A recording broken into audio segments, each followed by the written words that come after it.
এই ছাগলটির জন্য পিতা পুত্রের সম্পর্কে অবশেষে ফাটল সৃষ্টি হয়েছে। পিতা অস্বীকার করেছেন পুত্রকে এই সেই ছাগলটির জন্য। দর্শক জানাতে চাই 12 লক্ষ টাকার বিনিময়ে এই ছাগলটি কিনতে চেয়েছিলেন একজন সরকারি কর্মকর্তার ছেলে, এবং সেই ছেলে মূলামূলি করে 12 লক্ষ টাকা দাম নির্ধারণ করার পর 1 লক্ষ টাকা কিন্তু তিনি ছাগলের জন্য বুকিং দিয়েছিলেন, এবং পরবর্তী সময় দেখেছিলেন এই ছাগলটি কিন্তু এখনো রয়ে গিয়েছে। অর্থাৎ তারা যে কোরবানির জন্য যে এই ছাগলটি কিনতে চেয়েছিলেন এই ছাগলটি কিন্তু বিক্রি অর্থাৎ এখান থেকে নেয়নি তারা, এবং আমরা দেখেছি এখনো বিক্রি হয়নি এই ছাগলটি। তারা যেমনটা বলছেন তাদের কাছে যে 1 লক্ষ টাকা অ্যাডভান্স করেছিলেন অর্থাৎ বিক্রি না করার জন্য, সেটি কিন্তু আমরা দেখি তারা বলছেন যে তাদের কাছে সেই রসিদ রয়েছে, তিনি যে 1 লক্ষ টাকা জমা দিয়েছেন। দর্শক আমরা রয়েছে এই মুহূর্তে সাদেক এগ্রোতে, জানিয়ে রাখতে চাই এই সেই ছাগল যেই ছাগলের জন্যই কিন্তু পিতা এবং পুত্রের যে সম্পর্ক সেই সম্পর্ক অস্বীকার পর্যায়ে চলে গেছে। এবং একটি বিষয় জানিয়ে রাখতে চাই, সামাজিক যোগাযোগ মাধ্যমে কিন্তু নানা রকম মন্তব্য কিন্তু ইতিমধ্যে আমরা লক্ষ্য করতে পেরেছি।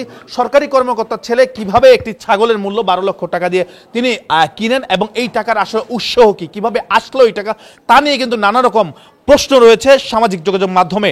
দর্শক জানিয়ে রাখতে চাই এই ছাগলটি আসলে দেশীয় নয়, এটি একটি বিদেশি ছাগল, যার কারণে এর মূল্য 12 লক্ষ টাকা কিন্তু বিক্রি হয়েছে, এবং একটি সরকারি কর্মকর্তা এই ছেলে কিন্তু এই ছাগলটি কিনেছেন, এবং তার বাবা কিন্তু ইতিমধ্যে তাকে নিয়ে অস্বীকার করেছেন তিনি তার ছেলেও নন, তিনি তার পরিবারেরও কেউ নন।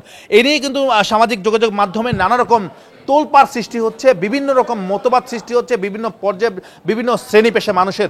একটি বিষয় জানিয়ে রাখতে চাই, এই ছাগলটি কিন্তু কোরবানির হাটের জন্য উঠানো হয়েছিল, এবং এটি কিন্তু বিদেশি একটি ছাগল, পার্শ্ববর্তী দেশ থেকে নিয়ে আসা হয়েছে এই ছাগলটিকে, এবং এছাড়াও আরও বেশ কয়েকটি ছাগল এখানে রয়েছে পার্শ্ববর্তী দেশ থেকে আনা, এবং এই ছাগলটি কোরবানির জন্য কিন্তু নিয়ে আসা হয়েছে এবং তারা বিক্রি করবেন কোরবানি হাটে।